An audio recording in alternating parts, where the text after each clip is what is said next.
सबको जय मसीह की। परमेश्वर के करीब कैसे आना है, इस विषय के बारे में हम देख रहे हैं।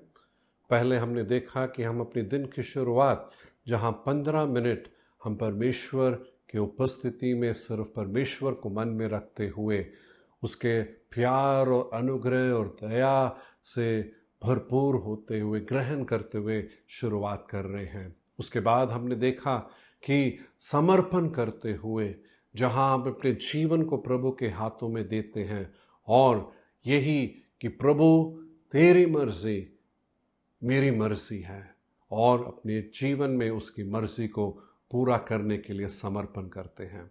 आज एक तीसरे कदम जो हम अपने जीवन में एक आदत बनाएं तो वो हमें परमेश्वर के और करीब लेते जाएगा और वो है उत्सव मनाना। कहने के ये मतलब कि प्रभु के भजनों को सुनते हुए हम परमेश्वर के भलाई और परमेश्वर कौन है उस बात को मन में रखते हुए उत्सव मना रहे हैं।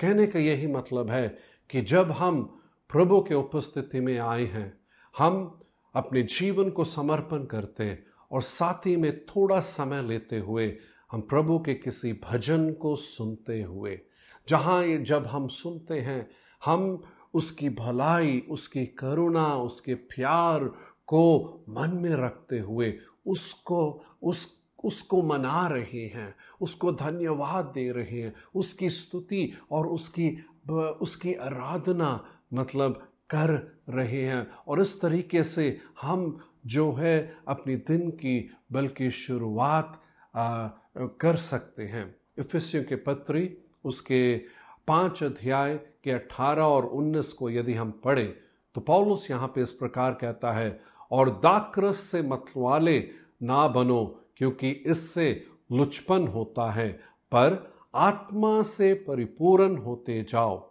और आपस में भजन और स्तुति गान और आत्मिक गीत गाया करो और अपने अपने मन में प्रभु के सामने गाते और कीर्तन करते रहो करके पौलुस यहाँ पर प्रोत्साहित कर रहा है। आमीन। एक और जगह भजन संहिता 21 के 13 में दाऊद इस प्रकार कहता है, हे यहोवा अपने सामर्थ्य में महान हो और हम गा गा कर तेरे पराक्रम का भजन सुनाएंगे।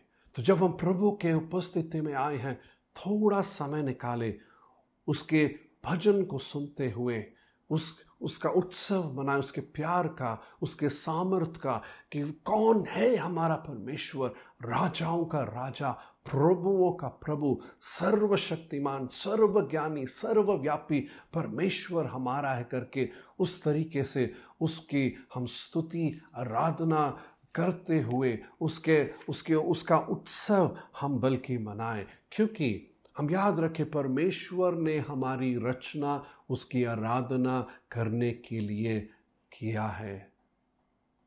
यदि हम आराधना करते हैं, हम या तो परमेश्वर की आराधना कर रहे हैं जो सृष्टि करता है, या हम उसके सृष्टि की आराधना करने वाले बनते हैं। हम या तो परमेश्वर की आराधना करते हैं या मनुष्य की आराधना करने वाले बन जाएंगे। और मैं आपसे कहना चाहता हूं, परमेश्वर ने हमारी रचना इसीलिए की है कि हम उसकी आराधना करें। भजन संहिता 100 उसका 1 से लेके 5 तक यहाँ पे लेखक ने इस प्रकार लिखा है, सारे पृथ्वी के लोगों यहोवा का जय जयकार करो, आनंद से यहोवा की आराधना करो, जय जयकार के साथ उसके सम्मुख आओ।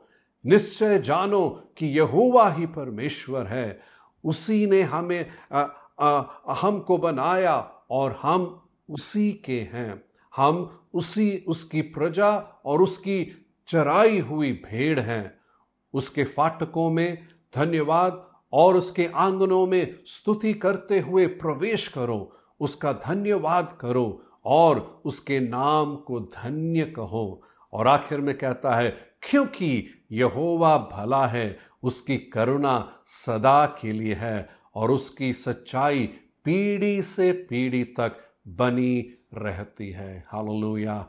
हम जब उसके उपस्थिति में आते हैं, वो थोड़ा समय ले, उसके भजन को सुनते हुए उसकी स्तुति आराधना करें। हम में से कुछ अच्छा गा सकते हैं, साज बजा के भी कर सकते हैं, तो वो भी बढ़िया तरीका है। हमें अच्छी आवाज़ दी है, बाई चांस यदि अच्छा नहीं भी दिया, जो गा सकते हैं, क्योंकि प्रभु, हाँ, अच्छा आवाज़ रहना बहुत अच्छा है, खास तौर पे अगर हम अगुवाही कर रहे हैं। पर जब हम अकेले हैं, आवाज़ नहीं भी है, पर अपने दिल की गहराई से जब हम उसकी स्तुति आराधना करते हैं, उसको प्रभु ग्रहण करता है। उस स्तुति आराधना में एक छुटकारा है, उस स्तुति आराधना में परमेश्वर और भी अपने आप को प्रकट करता है। प्रभु इस तरीके से हमें और अपने करीब लेकर आएगा। तो क्यों ना हम प्रार्थना करें, परमेश्वर अनुग्रह दे कि जब हम आपके उपस्थिति में आते हैं, परमेश्वर स्तुति गान के साथ, धन्यवादी दिल, एक भजन के साथ, जहाँ प्रभु दाऊद कहता एक नया भजन है। प्रभु, जब हम आपकी भलाई को जानते हैं, जब हम आपको और भी जानने लगते हैं, प्रभु, हमारे दिल से नए भजन उठेंगे। बेशक उसके सुर ताल ना अच्छा हो या ना भी हो, प्रभु, दिल की गहराई से वो जो भजन निकलते हैं, उसको आप सुनते हुए आनंदित होते हैं और अपने आप को प्रकट करते हैं। और मेरी प्रार्थना ये है, ऐसे ही हम आपको और भी जाने और आपके करीब आ सके, यीशु के नाम में, आमेन।